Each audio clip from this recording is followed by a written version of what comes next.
Assalamualaikum warahmatullahi wabarakatuh. Saya Lala Nurmatasari dengan NIM B100191979.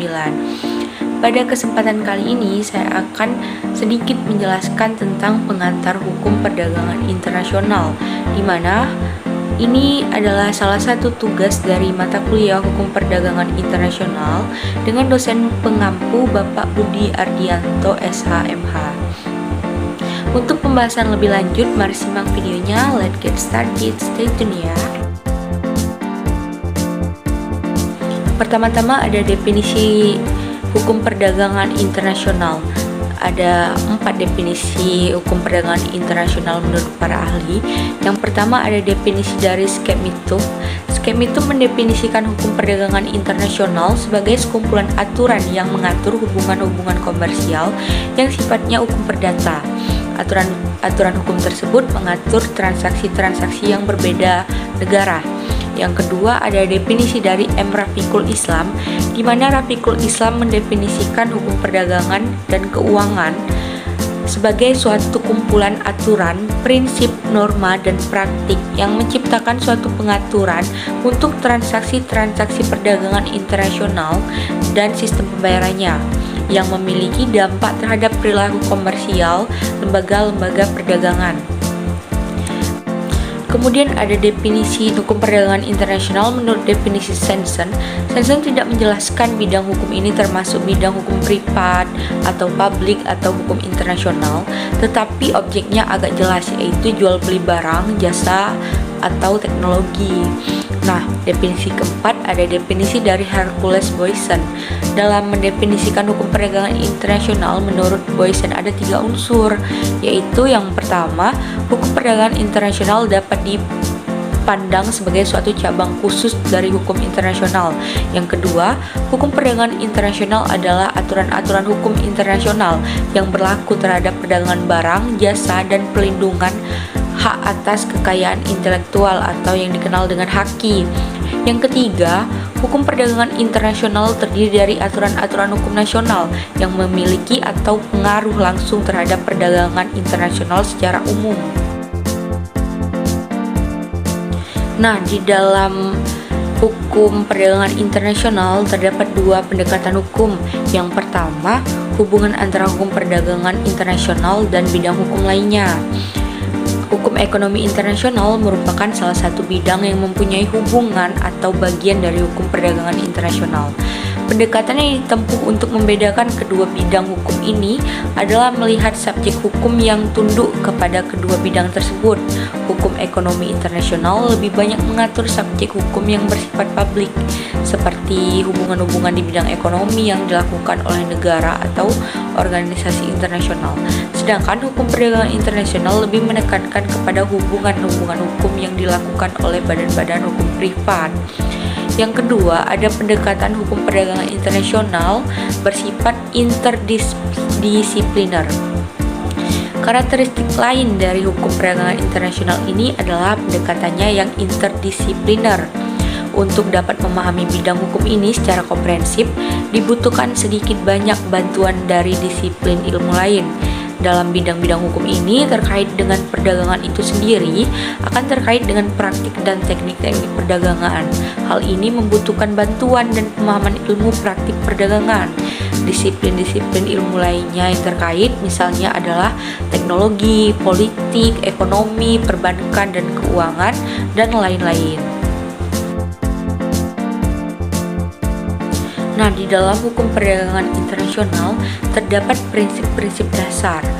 Prinsip-prinsip dasar yang dikenal dalam hukum perdagangan internasional diperkenalkan oleh sarjana hukum perdagangan internasional, yaitu Profesor Alexander Goldstein.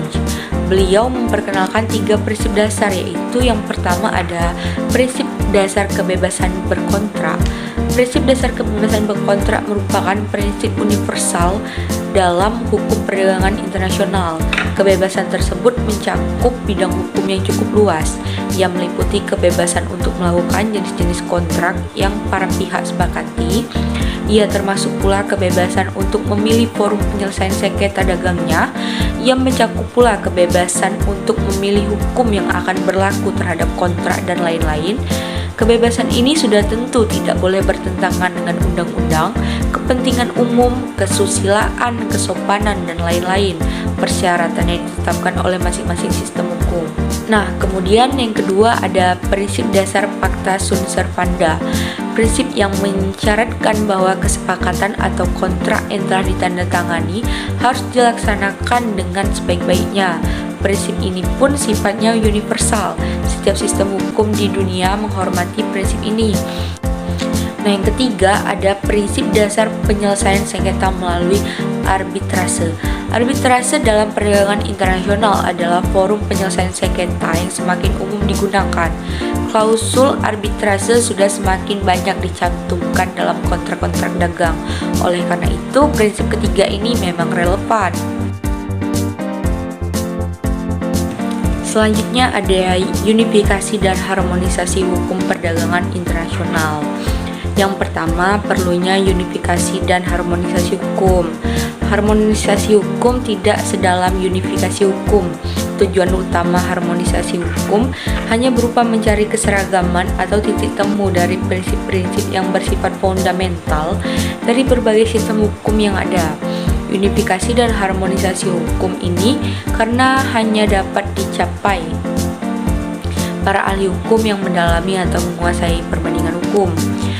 Menurut Skobnikov, dalam metode komparatif dikenal 3 metode, yaitu metode dengan memperlakukan hal-hal berikut. Yang pertama, ada perjanjian atau konvensi internasional atau international convention.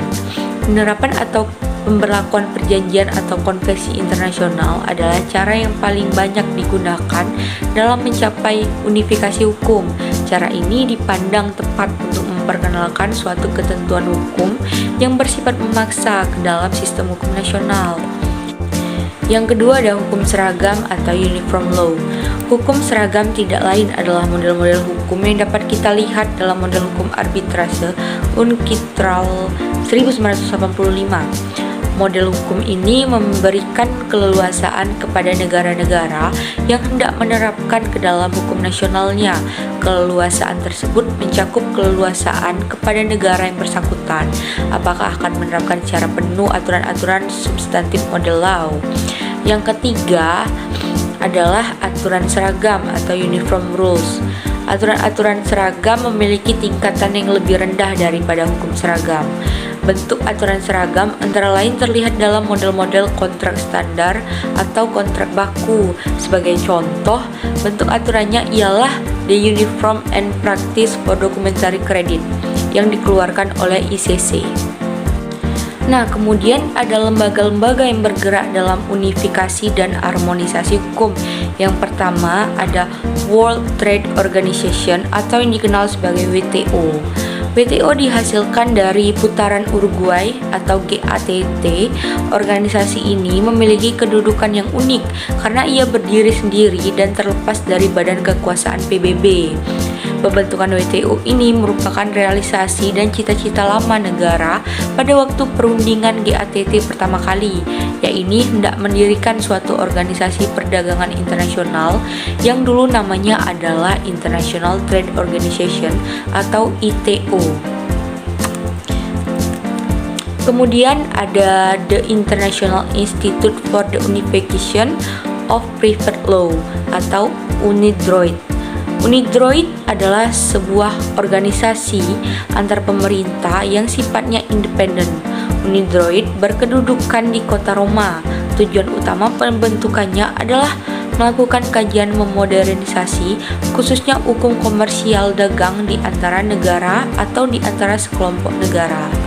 Yang ketiga adalah The United Nations Commission on International Trade Law atau dikenal sebagai UNCITRAL. UNCITRAL adalah badan kelengkapan khusus dari Majelis Umum PBB. Badan ini dibentuk pada tahun 1966. Pembentukannya didasarkan pada resolusi Majelis Umum PBB nomor 2205. Tugas utamanya adalah mengurangi perbedaan-perbedaan hukum di antara negara-negara anggota yang dapat menjadi rintangan bagi perdagangan nasional. Yang terakhir ada Kamar Dagang Internasional atau yang lebih dikenal sebagai ICC. ICC didirikan pada tahun 1919. Badan ini berkedudukan di Paris. Tujuannya ialah melayani dunia usaha dengan memajukan perdagangan, penanaman modal, membuka pasar untuk barang dan jasa, serta memajukan aliran modal. Selama ini ICC dipandang sebagai corongnya dunia usaha atau pengusaha untuk pertumbuhan ekonomi, menciptakan lapangan kerja dan kemakmuran. Peran penting lain ICC adalah sebagai badan dalam membuat kebijakan-kebijakan atau aturan-aturan yang dapat memfasilitasi perdagangan internasional.